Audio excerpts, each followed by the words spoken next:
रूस में राष्ट्रपति चुनावों के मतदान का आज आखिरी दिन है। बस इसी चुनाव को प्रभावित करने के लिए यूक्रेनी प्रेसिडेंट ज़ेलेंस्की ने एक अटैक प्लान को तैयार किया है ताकि पुतिन फिर से रूस के प्रेसिडेंट ना बने।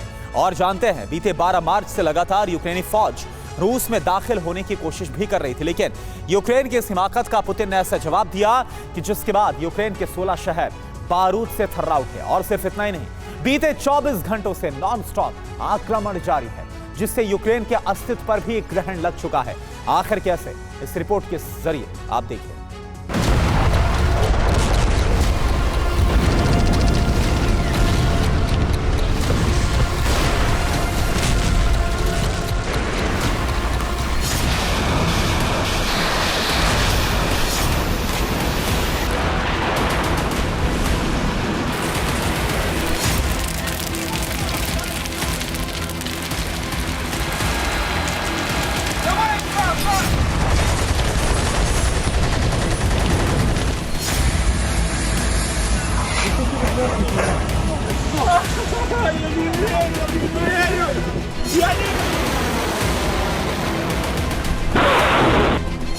बीते 24 घंटों में यूक्रेन की राजधानी कीव समेत कई बड़े शहरों और प्रांतों में ऐसा बारूदी भूचाल आया जिसे देखकर हर कोई सन्न रह गया।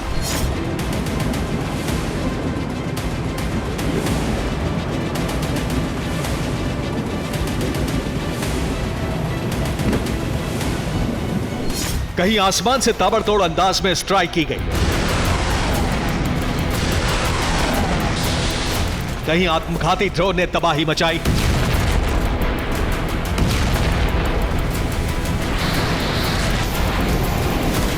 कहीं आर्टिलरी शेल से यूक्रेनी सरजमी दहली,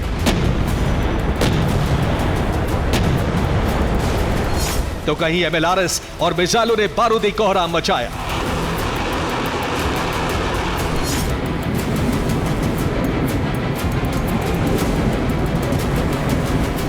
आप ये जानकर हैरान रह जाएंगे कि कीव से लवीव तक, ज़ेपोरिजिया से खार्किव तक, ओडेसा से माइकोलेव तक, सूमी से डोनेस्क तक, अवदीव्का से लीमन तक, ओडेसा से सूमी तक, यूक्रेन का ऐसा कोई इलाका नहीं बचा जहां रूस की तरफ से हमला ना किया गया हो।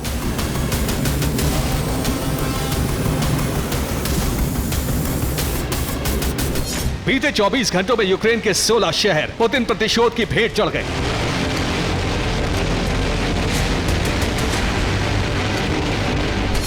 रूसी ब्रिगेड के बारूदी जलजले से दहल गए।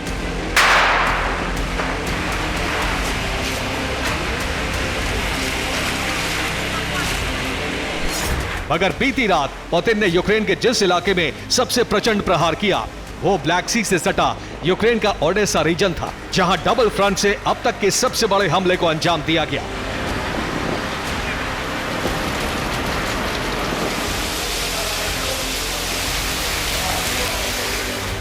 मसलन पोर्ट सिटी ओडेसा पर आसमान और समंदर से हमला हुआ।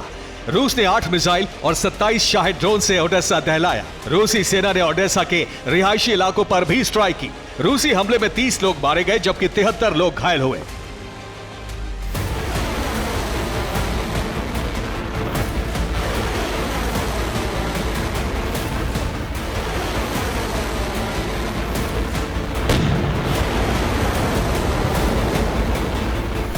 ओडेसा समेत यूक्रेन के 16 शहर पूरी तरह ध्वस्त हो गए क्योंकि रशियन ब्रिगेड ने इन 16 शहरों पर बेहिसाब बारूद बरसाया।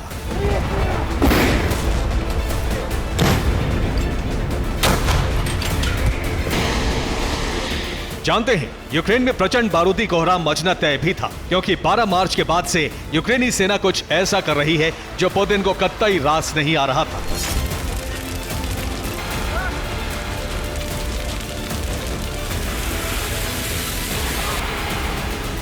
12 मार्च से यूक्रेनी सेना रूस में दाखिल होने की कोशिश कर रही थी। बेलगोरोद और कुर्स्क बॉर्डर से रूस में एंट्री करने का प्लान तैयार हुआ। यूक्रेन ने इसके लिए बेलगोरोद और कुर्स्क में जबरदस्त ड्रोन अटैक किए।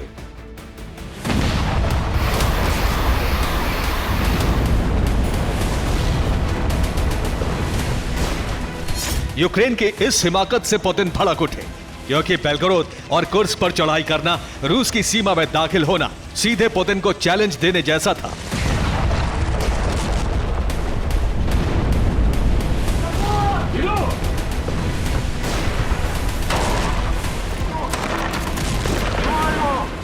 बस फिर क्या, रूसी डिफेंस ने ड्रोन, MLRS मिसाइलों, आर्टिलरी, टैंकों और हाई इंटेंसिटी वाले विस्फोटकों से धावा बोल दिया।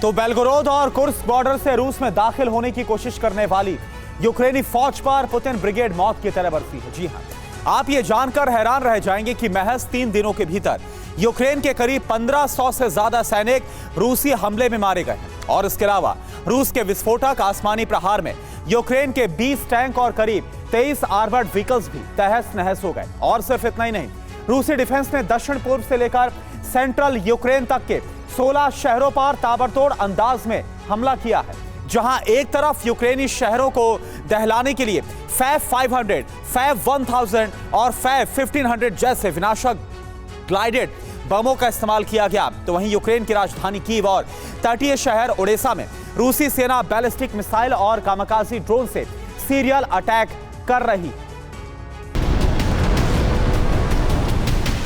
आपको बता दें कि बेलगोरोद और कुर्स्क रीजन से रूस पर चढ़ाई का प्लान खुद यूक्रेनी प्रेसिडेंट ज़ेलेंस्की ने तैयार किया था और इस ऑपरेशन के लिए यूक्रेन ने करीब 2500 से ज्यादा सैनिक, करीब 40 टैंक और 50 आर्मर्ड व्हीकल बेलगोरोद और कुर्स्क बॉर्डर पर तैनात किए।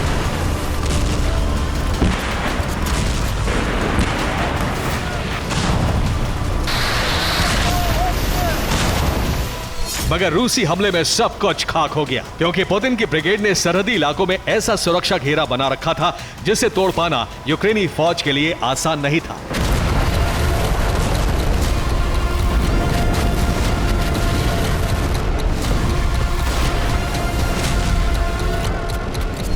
लेकिन बड़ा सवाल यह है कि अपनी जमीन और कब्जे वाले इलाके बचाने के बजाय अचानक ही ज़ेलेंस्की ने रूस पर धावा बोलने का प्लान क्यों बनाया?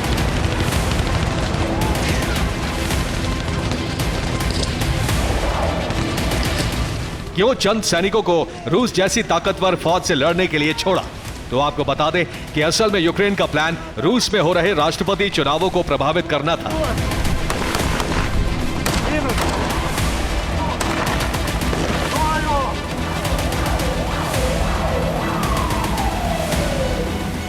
जी हां, 15, 16 और 17 मार्च यानी 3 दिन रूस में वोटिंग है। लिहाजा यूक्रेन का मकसद वोटिंग को प्रभावित करना था, मतदान वाले इलाकों में बड़े हमलों को अंजाम देना था।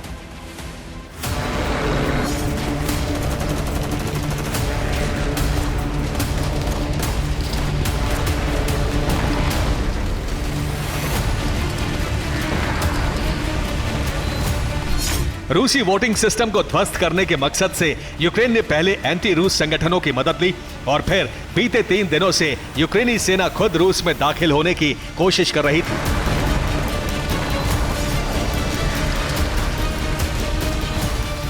यूक्रेन की हिमाकत इतनी बढ़ गई कि खुद प्रेसिडेंट पुतिन को इस मसले पर बयान देना पड़ा। पुतिन ने इस बयान के साथ ही यूक्रेन को चेता दिया था कि अगर रूस में हो रहे चुनावों को प्रभावित किया गया, अगर यूक्रेन ने कोई दखलंदाजी की तो अंजाम बेहद भयावह होगा।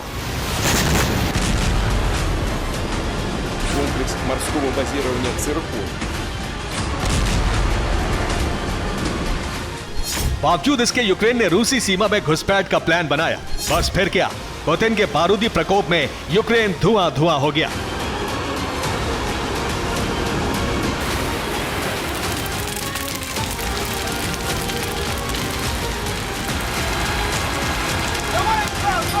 Bureau report, TV9 Bharatvarsh.